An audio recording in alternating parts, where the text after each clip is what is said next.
Welcome back, guys. Now let's continue with the perfusion to the lung. We have already seen about the ventilation. Now perfusion.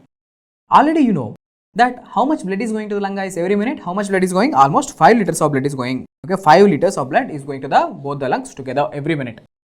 Look at this diagram and tell me. Okay, look at this diagram and tell me. Where do you think more blood is going? See, let's say I am dividing the lung into 3 parts.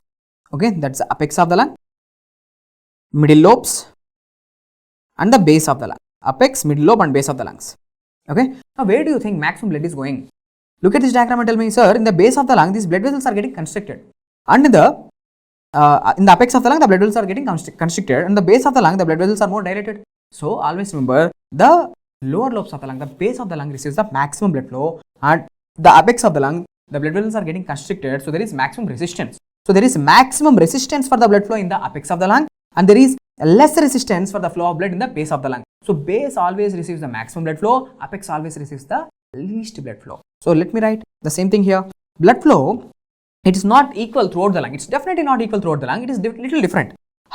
How? See, apex of the lung, I have told you there is maximum resistance,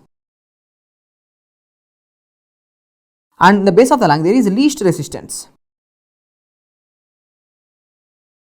Okay, there is least resistance. As there is maximum resistance in the apex, there is going to be less blood flow. But in the base of the lung, there is going to be maximum blood flow.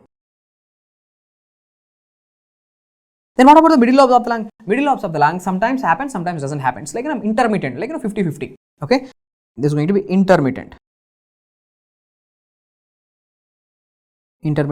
blood flow, which is also called as a waterfall effect. So just remember, there is going to be intermittent blood flow.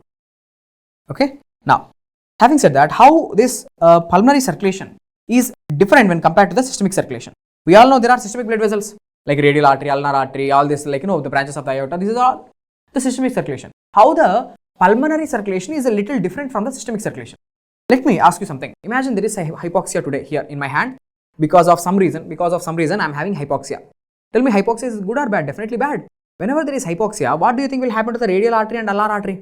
The radial artery and ulnar artery, they will undergo vasodilation. So why they are undergoing vasodilation? Whenever the vasodilation occur, now more blood will try to come to this area. So more oxygen will come. So hypoxia will be better. Okay, treated. So what I am trying to say, whenever there is hypoxia, the hypoxia is going to cause the vasodilation of the systemic blood vessels. Because now systemic dilation, more blood will go, more oxygen will go. Simple. So write, whenever there is hypoxia, always highlight, whenever there is hypoxia, the systemic blood vessels, the systemic circulation will undergo vasodilation in order to provide more oxygen. But how it is different in the pulmonary circulation? Look, guys, try to understand. Here I am showing you the lungs. Okay, here I am showing the lung. Now in this area of the lung, there is hypoxia. Oxygen is not there. Oxygen is not there. First of all, tell me, what kind of blood is going to the lungs? What kind of blood? Is it the oxygenated blood going to the lungs or deoxygenated blood? It's the deoxygenated blood. First of all, the blood is deoxygenated. Deoxy blood is going. Why the blood is going? To get the oxygen. First of all, the blood is going to lungs not to supply the oxygen rather than to get the oxygen. It's a deoxygenated blood. Venous blood is going to the lungs to get the oxygen. Now you tell me, whenever there is no oxygen here, what is the point of sending the deoxygenated blood there? I'm asking you. You tell me. Sir, here oxygen is not there. When oxygen is not there, what is the point of sending this deoxygenated blood there? It's waste of time. So now what will happen? This pulmonary blood vessels, okay, this pulmonary artery, what it will undergo? It will undergo vasoconstriction. So these pulmonary blood vessels, what they are undergoing? Vasoconstriction. So at least now the blood will be diverted towards the healthy areas. Now the blood will be diverted to the healthy areas where they can go and get the oxygen. So always remember, whenever there is hypoxia in the lungs, these pulmonary blood vessels will undergo vasoconstriction. Okay, but the systemic blood vessels will undergo vasodilation. So this is how it is different. Okay, how this is going to happen, let me tell you. Okay, the mechanism I am going to explain you. Mechanism, see, here I am talking about a pulmonary blood vessel. Okay, the pulmonary blood vessel which is carrying the deoxygenated blood. Here, these are the smooth muscles. Okay, all our blood vessels are surrounded by smooth muscles. So, okay, this cell is, let's say, smooth muscle. Today, what is the problem in the lung? There is hypoxia. Okay, whenever there is hypoxia, do you know what happens? The hypoxia is going to shut down. It's going to cause the shutdown of these potassium channels. So today, these potassium channels are blocked. Whenever there is hypoxia, no oxygen, without oxygen, these potassium channels will close. Okay, God designed them like that. Now, whenever the potassium channels are closed, who will start to accumulate inside the cell? Potassium will start to accumulate inside the cell. That potassium accumulation will lead to depolarization. Potassium accumulation will lead to what? Depolarization, which means the positive charges are accumulating inside the cell. So, the cell is becoming depolarized, electrically positive, depolarization.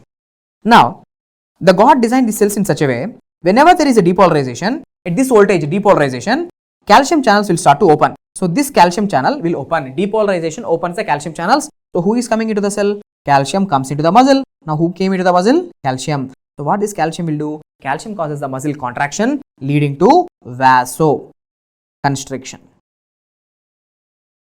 Okay, vasoconstriction. Now, the calcium will come into the muscles will contract, so the blood vessel will constrict. So, now you understand how the mechanism is happening. Guys, whenever there is hypoxia, the potassium channels will close. These potassium channels, tell me, they are sensitive to which levels? They are sensitive to oxygen levels. So, they are called as oxygen sensitive potassium channels because they are sensitive to oxygen levels. Okay, no oxygen, potassium channel block. Potassium accumulate inside the cell leading to depolarization. Depolarization opens calcium channels. Calcium causes vasoconstriction. That's it. Okay. So, this is the mechanism which I want you to know. Finally, at least for your exam, two things I want you to by heart at least.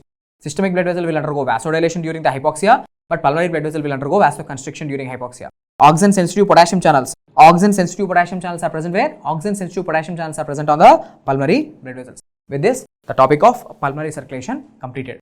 In the next video, we will be discussing about ventilation perfusion ratios. Hope the video is helpful. Thank you.